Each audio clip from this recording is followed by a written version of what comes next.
کہ جو شخص یہ چاہتا ہے اللہ میری نسلوں کے لیے رزق کے دروازے کھلے رکھ، رزق روحانی اور رزق جسمانی، اللہ میری نسلوں کے لیے دنیا کی مہنگائیاں، حالات، کرائسس، ناکامیاں، اور پتہ نہیں آگے مہنگائیوں کی صورتحال کیا ہوگی، لیکن اللہ مجھ سے اور میری نسلوں سے رزق نہ چھین، تو فرمایا اس شخص کو کہے کہ سورۃ فاتحہ پڑھ، اور سورۃ فاتحہ کو ایک بار پڑھ، اور جب پہنچ ایاک نعبد و ایاک نستعین، اس کو 40 منٹ ایسے وجدان، ایسے درد، ایسی کیفیت کہ کوئی دنیا کا کوئی فرد مجھے یاد نہ رہے سوائے اس کی ذات کریمی کے، اور اس کو دہرا دہرا دہرا دہرا، اس کو دہرا، اور کہا کہ میں نے وہ پڑھنا شروع کر دیا، پڑھنا شروع کر دیا۔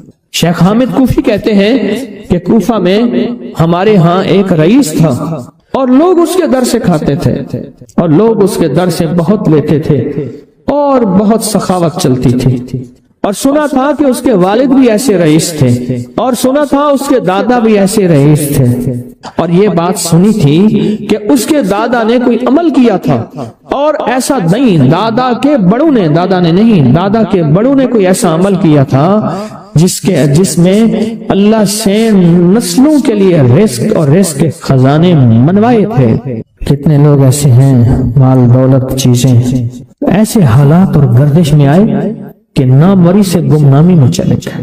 مجھے یاد ہے کہ میں ٹاؤن شپ میں ایک بندے سے ملا، یہ بات ہے آج سے کچھ 27-28 سال پہلے کم و بیش، ایسی چھوٹا سا کمرہ تھا، اور مختصر سی 1-2-3 کرسیاں، ایک ٹوٹی سی میز، اور کہا کہ میں لاہور میں میرا سکہ چلتا تھا، میرا نام یہ ہے، نام مناسب نہیں، رازداری زندگی کا پہلا حصہ ہے، اور میرا نام یہ ہے، اور میرا اپنا ذاتی جہاز تھا، اور یہ مال تھا، اور یہ چیز تھا، اور آج میرا حال یہ ہے کہ اگر میں دوائی لوں گا تو یہ بندہ پیسے دے گا جو ساتھ کھڑا تھا، میرے پاس دوا کے پیسے نہیں ہیں۔ مجھے ایک ہمارے مخلص ہیں، وہ کہنے لگے کہ میرے والد جن کے پاس جاب کرتے تھے، ان کا بہت بڑا کاروبار تھا، انہوں نے اس دور میں 14,000 کی گاڑی لی تھی نئی، اور پھر 16,000 کی گاڑی لی، نئی گاڑی، کتنے کی؟ 16,000 کی گاڑی لی، 100 کا نوٹ بانٹتے تھے، صبح سے شام تک، شام سے صبح تک لوگ لین لگا کے لیتے تھے، اور جس دور میں 250 روپے کے 5 مرلے جگہ ملتی تھی، 250 فٹ جگہ ملتی تھی، نہ 125 فٹ، 125 جگہ ملتی، 5 مرلے 250 روپے کی، اور وہ بیچتے تھے۔ اور پھر ایک وقت ایسا آیا ہر چیز ختم ہو گئی۔ میرے پاس ایک ڈرائیور تھا، وہ کہنے لگا کہ میرے مالک ہیں جن کے پاس پہلے میں کام کرتا تھا، ان کے حالات آ گئے تو میں نے آپ کے پاس آپ کے ڈرائیوری کی، اگر رمضان میں کوئی بچا ہوا لنگر ہو وہ انہیں بلا لوں، آپ دے دیں گے؟ تو ہم رمضان میں مجمع آتا تو کوشش کی جاتی ہے کہ ان کو کھانا تازہ کھلایا جائے، تو میں نے کہا ٹھیک ہے، کہا کہ کچھ پیسے بھی ہو جائیں۔ کون ہے؟ کہا کہ فلاں لاہور کا، نہیں جانتے آپ؟ ہاں جانتا ہوں، اتنی بڑی سوسائٹی ہے، بڑی مالداروں کی۔ کہا یہ 28 مربع جگہ انہی کی تھی، اور آج سے 40 سال پہلے انہوں نے یہ جگہ بیچی تھی، اور اتنے کروڑوں میں اتنے میں بیچی تھی، اب وہ ایک چھوٹے سے مکان میں رہتے ہیں، سب کچھ ختم ہو گیا ہے، سب کچھ ختم ہو گیا ہے، اور ان کے گھر کھانا نہیں ہوتا، اور آپ اگر کھانا دیں گے تو ان کے گھر میں 2-3 وقت اچھا گزر جائے گا۔ میں اپنی نسلوں کے لیے تمنگری منوا لے، اپنی نسلوں کے لیے رزق منوا لے، اپنی نسلوں کے لیے وسعت منوا لے۔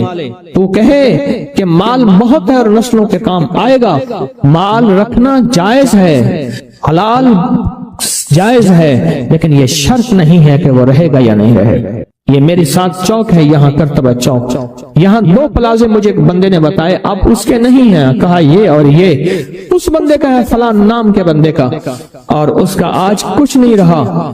اب وہ جس کسائی سے گلبرگ میں ہے، یہاں لاہور میں، جس سے بہت من و گوشت آتا تھا اور بڑے بڑے رئیس دعوتیں پکتی تھی، چپ کر کے جاتا ہے اور وہ کچھ پیسے اس کی مٹھی میں ڈال دیتا ہے اور وہ اس سے زندگی کا گزر بسر ہوتا ہے۔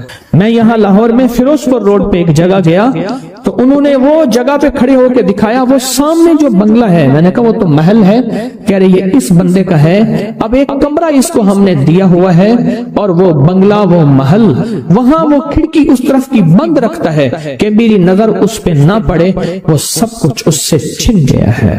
سنیں، یاد رکھیں، جو اللہ کے خزانوں سے ملتا ہے وہ تیری جیب سے جا نہیں سکتا، وہ دنیا کی جیبوں اور مالوں سے جو ملتا ہے وہ تیری جیب میں رہ نہیں سکتا۔ یہ جو عمل ہے نا، نسلوں کے لیے رزق منوانا، برکت منوانا، نسلوں کے لیے رزق منوانا، نسلوں کے لیے برکت منوانا، یہ جو عمل ہے، بس اب میں نے آپ کو عرض کیا نا کہ آپ پوچھیں کتنا دن کریں گے، میں نے کہا دل خود بولے گا، من خود بولے گا، اندر خود بولے گا۔ میں نے آپ کو کچھ واقعات سنائے ہیں، بڑی بڑی ہستیوں کے واقعات، بڑی بڑی ہستیوں کے واقعات۔ یہ اس میں سعودی عرب مکہ مکرمہ میں ایک جگہ ہے، اس کا نام خالدیہ ہے سوسائٹی۔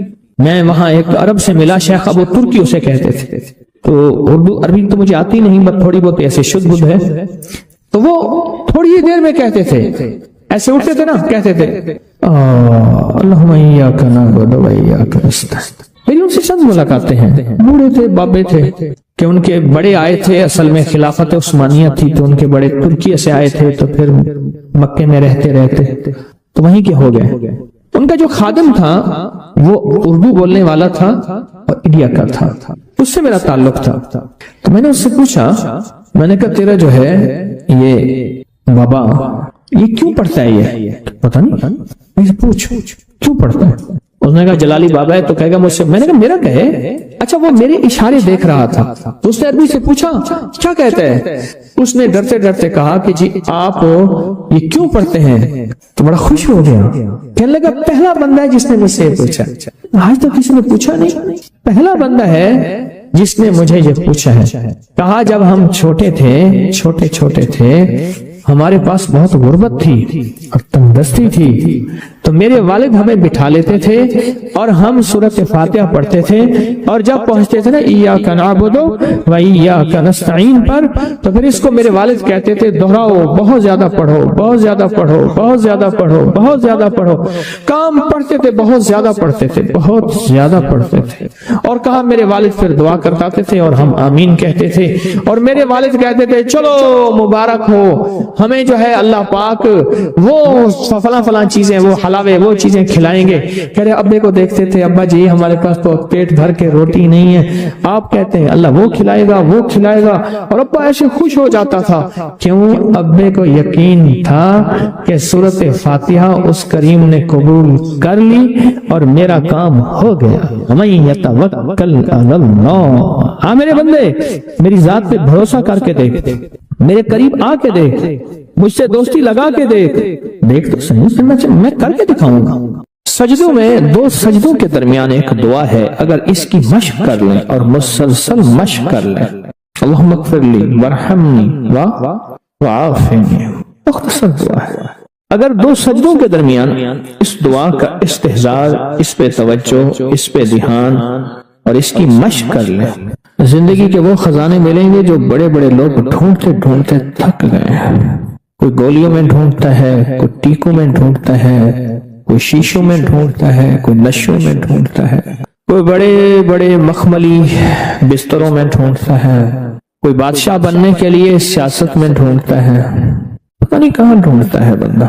اس دعا میں وہ کائنات کے تین راز ہیں، اللہم اغفر لی وارحمنی وعافنی۔ سب سے پہلی چیز جو اللہ پاک جل شانہ بندے کو عطا فرماتے ہیں وہ اپنی رضا ہے، مغفرت کے خزانے ہیں۔ زمزم کی دعا کیا ہے؟ اللہم انی اسألک علما نافعا ورزقا واسعا وشفاء من کل داء۔ اس دعا اور اس دعا میں ایک حیرت انگیز ماثلت ہے، یکسانیت ہے، الفاظ کا فرق ہے، مفہوم ایک ہی ہے۔ آپ کبھی غور کیجئے گا، یہ جو دو رکوع کے درمیان، دو سجدوں کے درمیان جو دعا ہے، اللہم اغفر لی وارحمنی وعافنی، مغفرت فرما، رحم فرما، عافیت عطا فرما، عافیت، عافیت، دل کی عافیت، دل کا سکون ہے، جذبوں کی عافیت، لاجواب زندگی ہے، ٹینشن فری لائف ہے، عافیت، کھانے میں عافیت ہے، یہ کھانا میرے لیے بیماری نہیں بنا، صحت بنا ہے۔ ایک قدم کے بعد دوسرے قدم پہ عافیت ہے، میں پھسلا نہیں ہوں، میں چلتا رہا ہوں، بیٹھا ہوں تو اٹھا ہوں، پھر اٹھ کے بیٹھ گیا ہوں، یہ بھی عافیت ہے۔ یہ نوالا خوراک کی نالی میں گیا ہے، پانی کی نالی میں نہیں گیا، پانی میں کی طرف جا رہا ہے، عافیت ہے۔ دیکھیں آپ ایک ہی وقت میں پانی بھی جا رہا، خوراک بھی جا رہی ہے، سانس بھی جا رہی ہے، اب یہ سانس کی نالی میں چلا جائے، عافیت نہیں۔ قریب ہمارے ایک جاننے والے فوت ہوئے، صرف مچھلی کا کانٹا پھنس گیا، ساری زندگی مچھلی کھائی تھی، یہ کانٹا عافیت نہ بنا اور یہ کانٹا موت بن گیا۔ اللہم اغفر لی، معاف کرتے ہیں۔ جو ہمیشہ معذرت کرتا ہے نا، معافی مانگتا ہے ہمیشہ، رب اس کے لیے اپنے خزانوں کے دروازے، دولت ہے، رزق ہے، صحت ہے، عزت ہے، عافیت ہے، اللہ کھول دیتا ہے۔ عافیت مانگتا ہے اور معافی مانگتا ہے، ہر وقت معافی، ہر وقت معافی۔ اس دعا کی طاقت اپنی زندگی میں تاثیر، کمال۔ اچھا پہلے عادت بنا لیں، ایک وقت آئے گا کہ عادت عبادت بن جائے گی، پہلے عادت بنائیں، مراقبے کی عادت بنائیں پہلے، اور ایک وقت آئے گا پھر مراقبہ عادت سے عبادت پہ چلا جائے گا۔ سچی بات بتاؤں، دنیا کے مشغلوں میں ہم باخدا رہے، سب کے ساتھ رہتے ہوئے سب سے جدا رہے، کوئی ہمیں پہچان ہی نہیں سکے گا۔ رب وہ دل کی روشنی عطا فرمائے گا، مراقبے کی مشق اور مشق کی وجہ سے وہ روشنی عطا فرمائے گا جو جاگتی آنکھوں سے اللہ وہ دکھائے گا جو مجھے آپ کو بند آنکھوں سے نہیں دیکھ سکیں۔ اللہم اغفر لی ورحمنی وعافنی، چھوٹے سے الفاظ ہیں، زندگی میں رس گھول دیتے ہیں۔ بڑی بلائیں، آفتیں، مصیبتیں، تکلیفیں، مشکلات، الجھنیں، ان کو زندگی سے نکال کے دھو دیتے ہیں۔ بہترین شہزادوں جیسی زندگی رب گزرواتا ہے، چاہے چھوٹا گھر ہو یا ایک چارپائی ہو یا ٹوٹی کھاٹ ہو۔ اللہ پاک حیرت انگیز خوشحال زندگی اور لاجواب بہترین موت، اور آگے آخری درجے کا استقبال، آخری درجے کا استقبال، آخری درجے کا استقبال۔ سجدہ آخری عمل ہے، عبادت کا نچوڑ ہے، اللہ کی حاضری اور اللہ کی حضوری کا ایک حیرت انگیز طاقتور ترین رکن ہے سجدہ، اور یہ دو سجدوں کے درمیان دعا ہے۔ اور موجودہ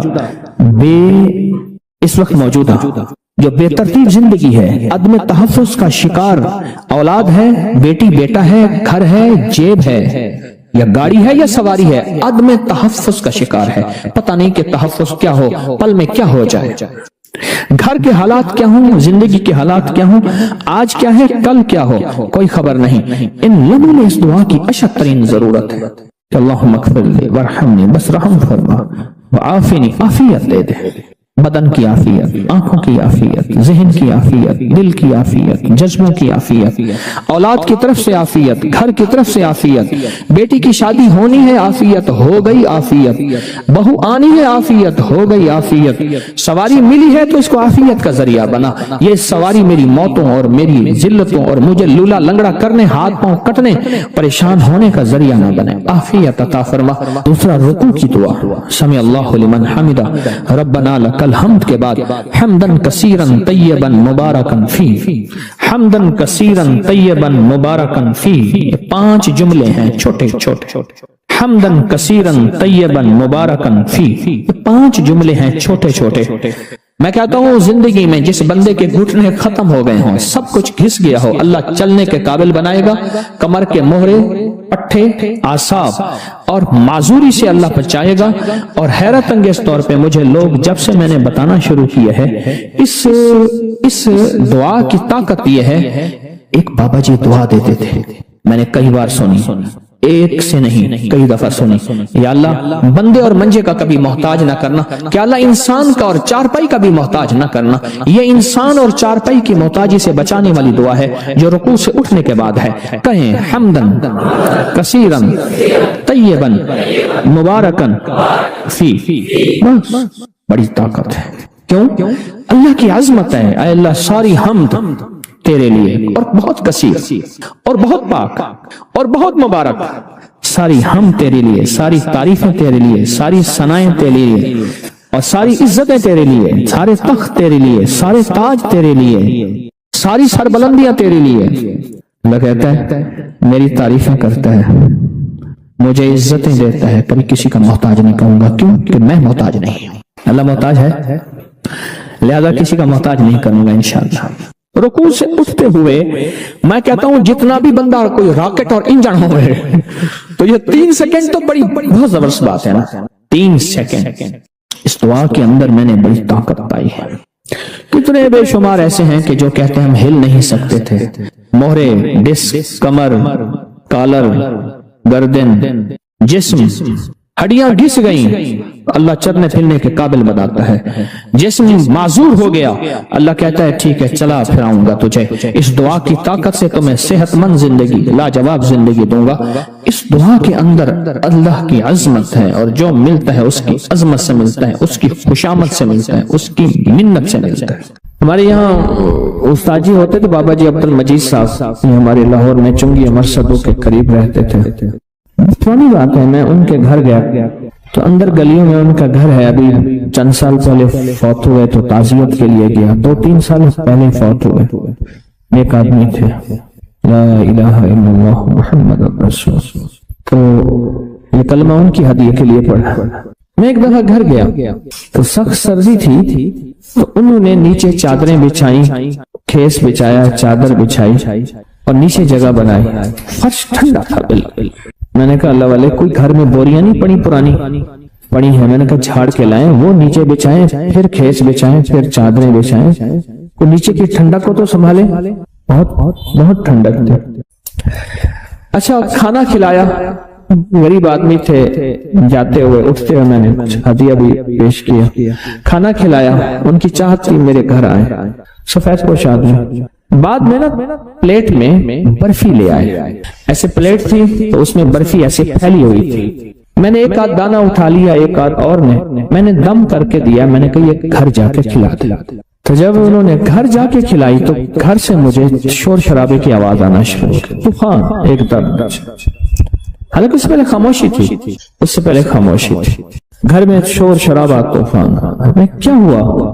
کہنے لگے جس چیز کو کھلائی ہے اس کے اوپر جنات کی حاضری ہو گئی، وہ برفی جس چیز کو بھی کھلائی ہے اس پہ جنات کی حاضری ہو گئی، جس چیز کو بھی کھلائی۔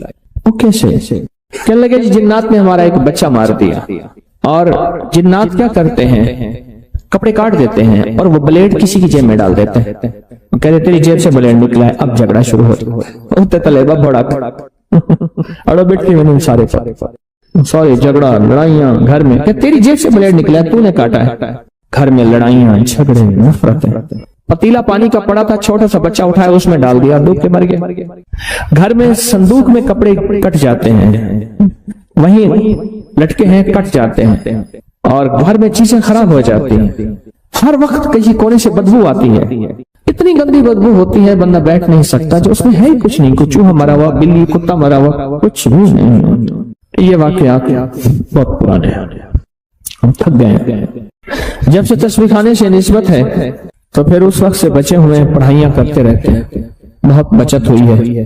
اس سے پہلے ہم نے پیروں کو پیسے دے دے دے کے خالی ہو گئے، کہنے لگا میں موٹر سائیکل پہ ٹافیاں، بسکٹ وغیرہ ڈال کے گاؤں دکانوں پہ بیچتا تھا، کبھی 200، کبھی 300، کبھی 500، کبھی 100، جو بچتا تھا مجھے سارا پیروں کو دے آتا۔